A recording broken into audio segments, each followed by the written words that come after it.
In the late 14th century, Europe stood on the edge of collapse. A storm, centuries in the making, was closing in from the vast grasslands of the Eurasian steppe. For 200 years, the Golden Horde, heirs of Genghis Khan's fury, had dominated the East. Their cavalry thundered across Russia, Poland, and the Balkans. Their tribute collectors drained kingdoms. Their raids burned towns to ash and bone.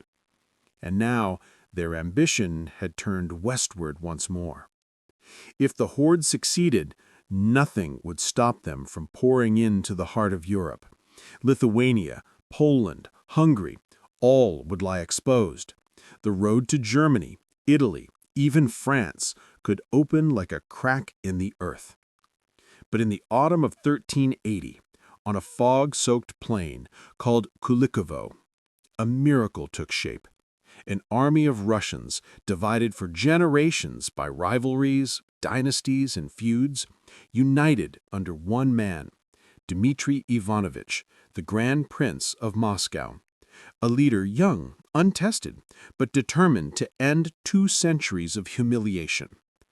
Against him stood one of the most feared warlords of the era, Mamai, the ruthless commander of the horde, a master of political manipulation, a wielder of foreign alliances, a man who believed the Russians would break as easily as they always had. But on that September morning, the world changed. The myth of Mongol invincibility, forged at the walls of Kiev, tempered in rivers of blood, carried across continents, faced its first true reckoning. This is the story of how a single battle saved Europe, broke the power of the horde, and set Russia on the path to becoming an empire. A battle of ambushes, betrayal, last stands, and a duel so legendary that it became myth. This is the Battle of Kulikovo, the day history swerved. But to understand its magnitude, we must step back into the shadow of the horde, into the world before the battle. The 14th century was an age shaped by fear of the steppe. 200 years earlier, Genghis Khan unleashed a force unlike anything Europe had seen. His armies moved like storms. His generals were masters of deception, speed, and brutality. Within decades, the Mongol Empire had swallowed China, Persia, Central Asia, and half of Eastern Europe. Cities that resisted were erased. States that submitted paid tribute. And among those states was Russia. Russian princes bent the knee. Tribute flowed east. Rebellion meant annihilation. The horde ruled through terror and taxes, the yoke, as Russians called it, a weight that crushed economies, divided cities, and kept princes fighting each other rather than their overlords. Europe watched this domination with dread, because if the Mongols unified their western branch, the Golden Horde, they could advance again. And in the 1370s, one man tried to do exactly that. Mamai. Not a Khan by blood, but a kingmaker. He controlled puppet rulers, commanded vast cavalry armies, and forged alliances across the Black Sea. Genoese merchants, Tartar tribes, and mercenaries from the Caucasus. His ambition was clear: reassert full Mongol control over Russia, then use its wealth to strike deeper into Europe. The Polish-Lithuanian Commonwealth was rising. Hungary was fractured. The Balkans were in chaos, and the Ottomans threatened from the south. Europe had no united front. If Russia fell completely, the horde could have marched west with unstoppable force. But in Moscow, a spark was about to ignite. Russia had been divided for generations, a patchwork of rival cities: Moscow, Tver, Ryazan, Suzdal, Novgorod. Each prince was jealous of the others. Each sought favor from the horde. Each coveted the title of Grand Prince. But in the 1370s, a young leader emerged who saw the world differently: Dmitry Ivanovich of Moscow.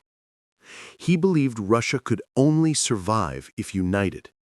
So he worked relentlessly, forging alliances by marriage, negotiating truces with rival princes, strengthening Moscow's fortifications, and most importantly, building a disciplined army loyal to a single cause. He also did something bold, something that signaled defiance. He built fortress after fortress without asking Mongol permission. He refused tribute payments, and he executed horde envoys who demanded submission. To the Russians, this was courage. To the horde, it was rebellion. To Mamai, it was unforgivable. But Dmitri needed more than armies. He needed legitimacy. So he traveled to the spiritual heart of Russia, the Trinity Lavra, where Sergius of Radonezh, the most revered monk of the age, blessed him and said words that spread like wildfire. "Go, prince, and God will be with you." Two warrior monks, Peresvek and Osliabya, even joined Dmitri's army, symbols of divine sanction. Still, many princes hesitated. The horde had crushed rebellions before. Most believed Dmitri's boldness would lead Russia to ruin. But then the world shifted. Mamai began preparing a massive army. He summoned allies from the steppe. He negotiated Genoese support. He demanded contingents from his puppet princes. His message to Russia was clear: submit or be destroyed as Kiev once was. Europe held its breath. Russia stood at the edge of annihilation. And Dmitri made his decision. He would not wait for the horde to strike. He would march south. He would cross the Oka River. He would face the storm head-on. He would fight on ground he chose. The summer of 1380 became a march carved into legend. Dmitri gathered forces from Moscow, Suzdal, Rostov, Yaroslav, and dozens of smaller towns. Tens of thousands marched under his banner. The road south was brutal. Forests stretched endlessly. Rivers swelled. Storms tore through the sky. Supply trains sank in mud. But the army pressed on. Along the way, Dmitri faced the hardest challenge: doubt. Princes argued that attacking Mamai was madness. Their armies were exhausted, the horde's power legendary, and many feared that the real enemy, Prince Oleg of Ryazan, loyal to Mamai, would strike them from behind. But Dmitri's resolve hardened. He disguised himself as a common soldier, marching alongside his men, sharing their hardships, earning their loyalty. Meanwhile, Mamai believed the Russians were too divided to unite. He marched west with a massive cavalry force, planning to meet his Lithuanian ally, Jogaila, and crush Dmitri between two armies.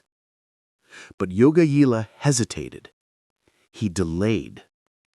And that hesitation would change the fate of Europe, because it gave Dmitri one chance, one narrow window, to strike Mamai before reinforcements arrived. And so Dmitri pushed his army across the Don River. This decision astonished his commanders. Crossing the river meant there was no retreat. If the Russians lost, not a single man would escape the steppe cavalry pursuing them.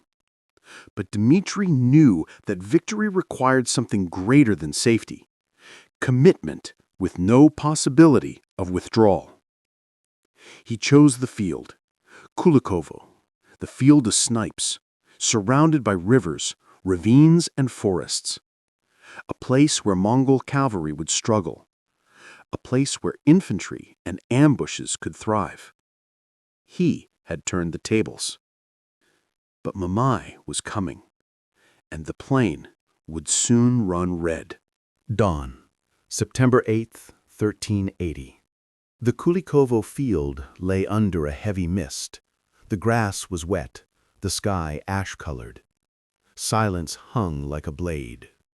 Both armies assembled. Tens of thousands stood facing each other, Russians in dense formations, Tatars in fluid cavalry ranks. Then, before the armies clashed, a figure rode out from the Russian lines, a tall warrior monk in heavy armor, Alexander Pereswet. From the Tatar side, another rider emerged, the champion Temir Murza, colossal, armored in black steel. The duel was ritual, a prelude to slaughter, a test of divine will. They charged. Horses thundered, spears leveled, the battlefield held its breath. The impact was explosive. Both men struck true, both lances shattered, both riders fell dead. Pereswet remained in the saddle even in death, carried back by his horse. Temir Murza collapsed into the dust. It was a symbol. Russia and the horde locked in equal fury. No more hesitation. War erupted. The horde struck first. Their cavalry surged forward, arrows filling the sky. The Russian front lines buckled under the storm, shields splintered, men screamed, dust clouds swallowed formations. But Dmitri had prepared for this. He placed the strongest troops, the Sachetnia Guard, in the center. Spearmen braced their weapons into the earth.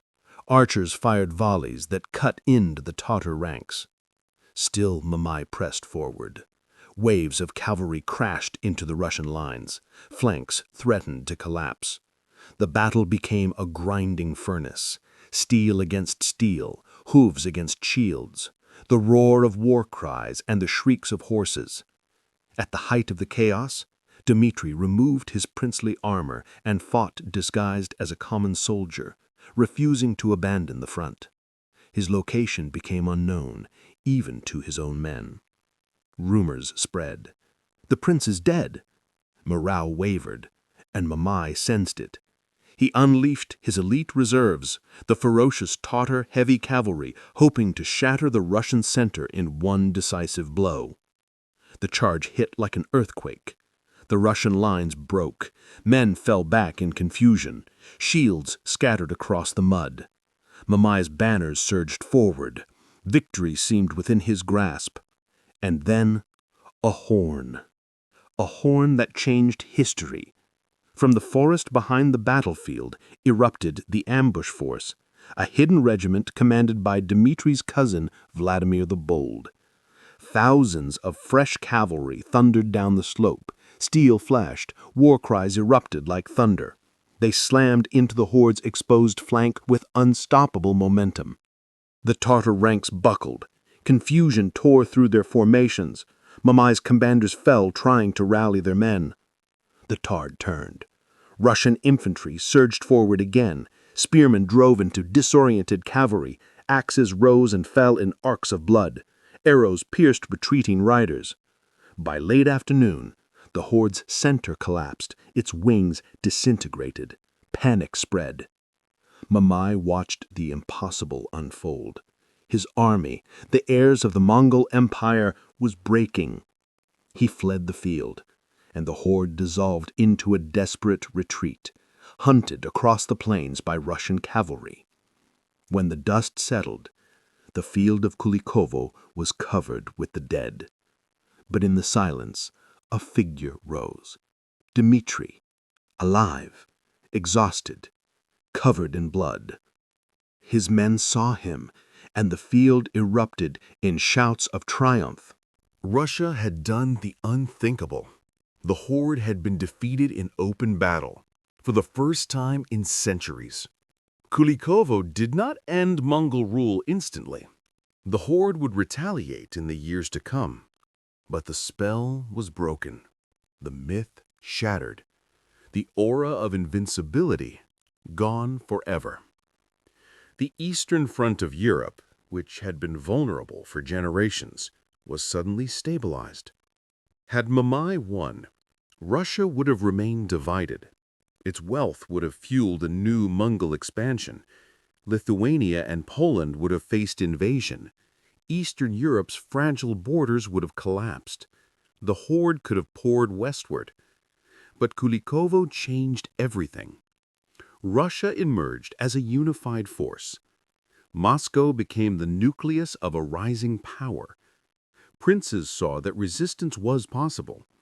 And within a century, Russia expelled the horde entirely. Europe avoided a second Mongol wave, and a new power, one that would later dominate Eurasia, was born.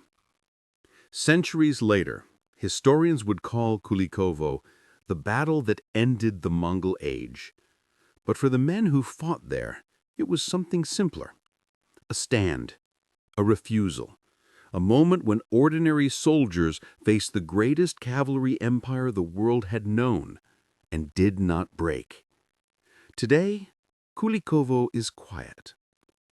Wind moves through the grass, birds drift over the Don River. There is no trace of the screams, the thunder of hooves, the clash of steel. But on that September day in 1380, the future of Europe balanced on a blade's edge. A young prince defied an empire. A unified army faced a storm. A nation discovered its identity. Kulikovo was not just a battle. It was a rebirth, a turning point where empires shifted and centuries changed direction. And it remains a reminder that even the mightiest powers can be stopped when courage meets destiny.